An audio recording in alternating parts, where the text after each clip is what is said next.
Hello and good day, NBA fans. How's it going? Welcome back to the Basketball Time Machine, your weekly dose of old school NBA basketball. Now, back in the days, the NBA Slam Dunk Contest used to be one of the greatest things on earth. I mean, we had some of the biggest superstars battling it out on the basketball court, showing us the greatest dunks. I'm talking about Michael Jordan, Dr. J, Dominique Wilkins, all of those guys battling for the crown. Now, in recent years, almost 20 years, it has changed, and the dunk contest doesn't have the bling bling anymore that it used to have. But I dived back into the 80s and 90s and chose some of the most underrated dunk contests. And I'm not saying that those were the greatest, but just dunk contests that might be better than we actually give them credit for. But before we start, little request for you guys: if you enjoy the content, leave a like, subscribe to the channel, and I would say let's get right into it.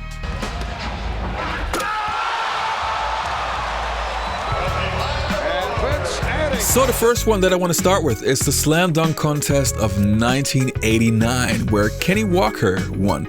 A player that hardly anybody remembers, but there was a brief time in the late 1980s and early 1990s where Kenny Walker actually was a name in the NBA. Yeah, Skywalker. Who remembers that name? That guy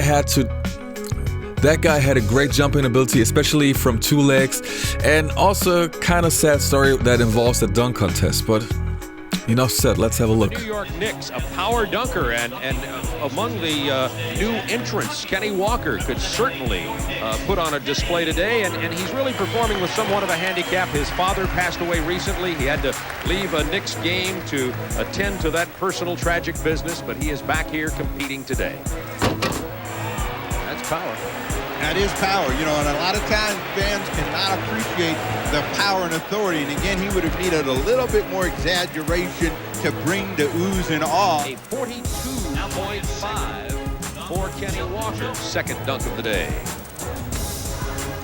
Oh! And there's the flare. Now that was power and flare. Again, here's a guy, he got his legs kicking out, the 360. Now had he not kicked the legs out and done a little bit of that flare, he would not have gotten this same reaction. Runs in very strong. Now he's up to 360. The kick out of the legs, the little fly, and the throw through. Look at the legs kicking. Now let's watch it in super slow-mo to watch the acrobatic ability of Kenny Walker as he goes in and plants. Going for the 360, the kick out with the legs, the other leg following, the pump, and the throw through with power, and gets a 48.8, a highest dunk of the day. He lived up to his name that time, didn't he? I think Kenny Walker realizes that he's got to go ahead and do some more flair stuff because the crowd's reacted to it in his last two dunks. He's come through with them. Walker needs a 48.1. First place. Oh, brother. That brought up the guys. Look at the sideline over there. All the players, the other players, all up giving them high fives. That brought them to their feet.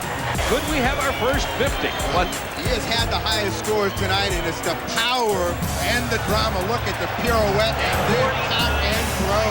And almost 49.5 for Skywalker. Well, that's a beautiful, look at the pirouette, the arm is out, he's cocked back. I mean, that is a spectacular dunk. Here's his reaction, given the little Mark Jackson finger action. And now we're down to what most of the folks come to see, and that's the one-on-one duel for the championship of the Slam Dunk. And it is Kenny Walker and Clyde Drexler. He's got the momentum going after a slow start. He is built. Let's see what he comes up with this time. Kenny Walker, two-hand 360. And his teammate Patrick Ewing jumped to his feet on the sideline, but Ewing's a little bit prejudiced, I would say. Now, on this dunk that Kenny Walker came up with, he did the good double clutch move. Again, he's got those legs flying out there. Look at, there's the spin move, brings it down, now up the legs spinning, twirling, and throws it through with authority. We'll watch him again as he comes through. He's going to give it the cup. He'll get the momentum going. The drive as he plants the two, and the big 360 pulls it out for a great dunk on the part of Kenny Walker, who got a 49.6. Oh, yes. Well, that's impressive because he kept running by the basket underneath with a lot of speed, and the timing has to be perfect because he doesn't have those large hands. He cupped it and still was able to reach back and throw it through. That dunk contest actually had some great names involved. Clyde Drexler, Spud, Webb.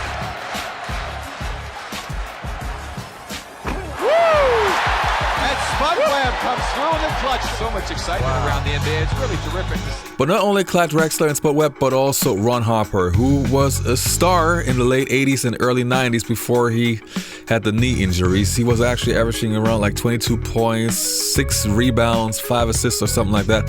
So he was also a great individual player before he then became a Clipper and then finally a Chicago Bull where he won his first championships. But let's get to the next one. I'm talking about the 1996 one with Brent Barry.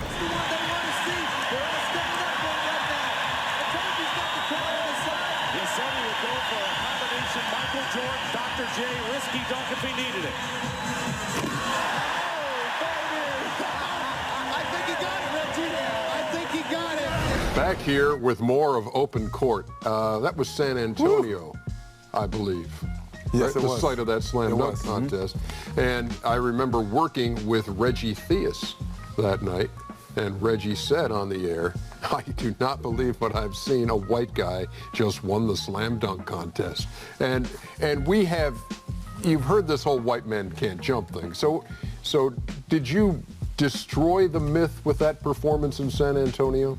No. I mean, it's not a myth, Ernie. That's Steve. Steve can dunk. Steve just never had the chance. Yeah, right. No, I was just mentioning to Charles as that thing was rolling. Tired of seeing that here at work, but Charles had lunch that day. Charles was having lunch on the Riverwalk in San Antonio. Was obviously he was a big fan of the Riverwalk even back then. Yes. Big creek, Ernie. It's a big creek. many years ago, and I was sitting with Charles and having lunch, and Gary Payton was there as well, and I just happened to be with my mom, my stepdad at the time, and Charles invited us over, said, "Hey, come have lunch with us." I don't think he knew who I was. I had to reintroduce myself, and I said, "Charles, I got to go over to do the contest and stuff." I was getting up from lunch early. He goes, "Where are you going?" I said, "I got to go over and do that." So I did that. I got up. I left my mom and my stepdad with Charles. Went over to the arena at the Alamo Dome and ended up winning the dunk contest. And then saw Charles later. He goes, "I didn't know you were going to be in the dunk contest." I think he thought I was going over the ball boy of the game. Three-point shooting. For sure the threes. Yeah, for sure the threes. But no, Ernie, I mean, I get asked about it often, not as often as I used to after it. But it was an exhibition, and I had just what I thought was an opportunity to have a little bit of fun. Yeah. I ended up winning the thing, and as I've told you before, I've done something with the trophy that I don't think any other dunk champion has done with the trophy. Very creative, I might add. Very creative. I've turned it into a chips and dip bowl. Brent Barry was actually one of those players that were so flashy, and just because he was not playing for big markets NBA teams at first, he was never that known. But yes, even though his stats weren't also that great, on the floor that guy had flavor. He had flair. I mean, take a look at this. Couldn't finish the lay-in. Rebound to Perkins, back outside to Cummings. His outlet knocked down by Barry. Behind the back, wrap around the Martin, no lay it up and in. Just fun to watch. Bones Barry with the great court vision, a great flair for the game, and then just a terrific back, behind the back pass. Another fast break. The Bulls failed to find it. Slambo. Yes, sir. Slambo is right. Big time, Brent Barry. In 1993, there was a guy with the name of Baby Jordan. A guy that had so many similarities. I mean, okay, he was left-handed, that was a big difference, but he had the bald head, he was wearing the longer shorts, he had some really stylish plays, and yes, he was a sensational dunker. And he was one of the best dunkers of the 1990s. Take a look why. Miami Heat. He's got some big hands. He could do some stuff in the air with that ball. He could really wave that thing around. That was what Michael could do. He could wave that ball, he and Julius. Who changes mind? Yeah, for Clarence Weatherspoon. Remember, the low score can be thrown out. He can really be creative here and still have one to go. So he is right now in the driver's seat to win this. Oh, very big left-handed windmill jam from Miner. Isaiah Thomas. Unbelievable. I mean, spectacular. Fans love him. He goes in, he gives the windmill, one hand, good dunk.